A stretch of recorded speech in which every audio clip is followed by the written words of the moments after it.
Bienvenue sur Top Invest, la chaîne des top d'investissement. Ici, on parle licenciement d'entreprises de qualité. Avons-nous une opportunité d'investissement sur Community Trust Bank Corp? C'est la question à laquelle on va essayer de répondre en se basant sur les états financiers de la compagnie. Je rappelle que ceci représente uniquement mon point de vue et non un conseil d'investissement. Et comme d'habitude, je me réserve le droit de me tromper. C'est une demande spéciale d'un abonné Top Premium. Je rappelle que le lien vers le service Top Premium est dans la description de la vidéo. OK? So, maintenant, on va aller très rapidement. OK? Donc, ici, on va prendre le ticker symbole de la compagnie ici. On a quoi? On a à peu près, c'est CTBI. CTBI ici, CTBI.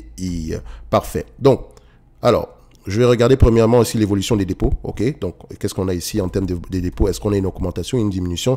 On voit ici que les dépôts augmentent. Parfait. Les dépôts augmentent. Pourquoi? Est-ce qu'on fait des acquisitions, etc. Donc, je peux prendre ici que c'est un mix des deux. Il y a dû avoir une acquisition quelque part ici parce que là, on a clairement une explosion en 2022, en 2020 ici. OK?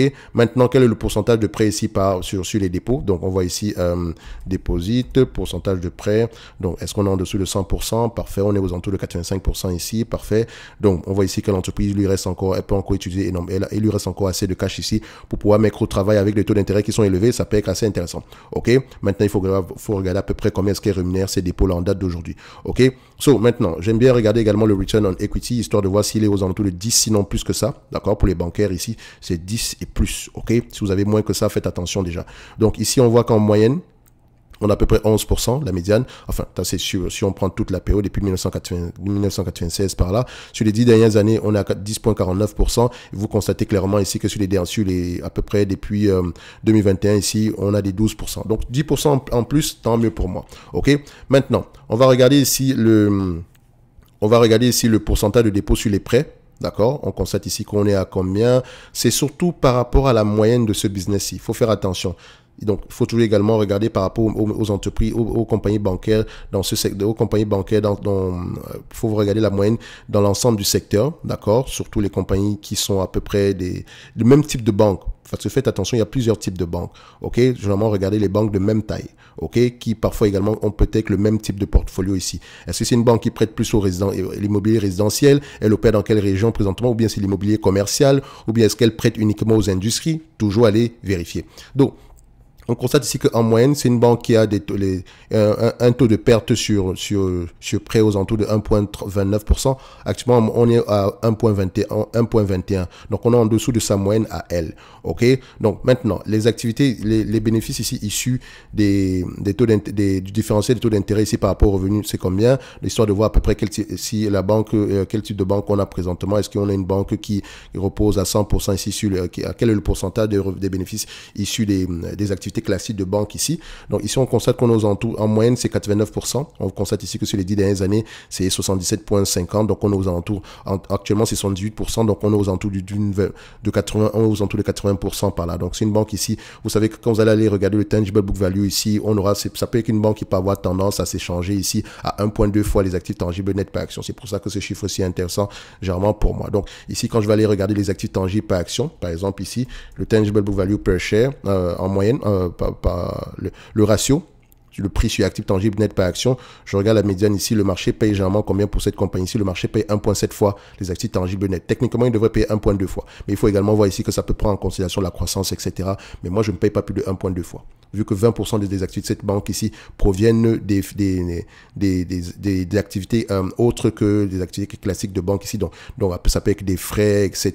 D'accord? So, on voit ici que sur les dernières années ici, sur les 5 dernières années, c'est 1,3 fois. Sur les 3 dernières années, c'est 1,2 fois. Donc, 1,2 fois est respecté pour moi. Donc, je pense que je ne paierai pas plus que 1,2 fois. On restera à 1,2 fois. Actuellement, c'est 1,1. Donc, on peut voir qu'on est légèrement sous-évalué. D'accord? Je dirais même qu'on est correctement évalué par rapport à ce qu'on a d'habitude. Quand on regarde le tangible book value ici, par action, il a tendance à augmenter également ici. On voit que, voilà, en date d'aujourd'hui, on est à 33 $. Donc, elle coûte à 36 $. On va se dire qu'elle est correctement évaluée en date d'aujourd'hui. Donc, si on prend le net income ici, en termes de net income normalisé, bien sûr, donc à 10 fois les bénéfices, c'est à peu près un business qui pourrait s'échanger à, voilà, 620 millions ici, si vous l'achetez la compagnie à 10 fois les bénéfices ici. Donc, au prix actuel, ça paye, voilà, c'est juste correct sans plus. Attention. Quand je dis c'est correct sans plus, ça veut dire qu'en date d'aujourd'hui, du point de vue stabilité des dividendes, etc., le dividende a l'air safe en date d'aujourd'hui. D'accord? So, vous constatez que on paye 5% d'habitude, alors qu'on peut payer du 10% en date d'aujourd'hui. Qu'est-ce qu'elle fait avec le cash supplémentaire? Est-ce qu'elle rachète des actions également? On voit ici que c'est une banque qui ne rachète pas d'actions. Donc ça, je devrais questionner la politique d'allocation du capital ici. Pourquoi le nombre d'actions augmente? Ok, c'est important. Est-ce qu'elle fait des acquisitions, des choses comme ça? C'est très important. Parce que si le nombre d'actions était resté stable par rapport à ce qu'on a eu présentement ici, on pouvait avoir des bénéfices nets par action plus élevés que ça.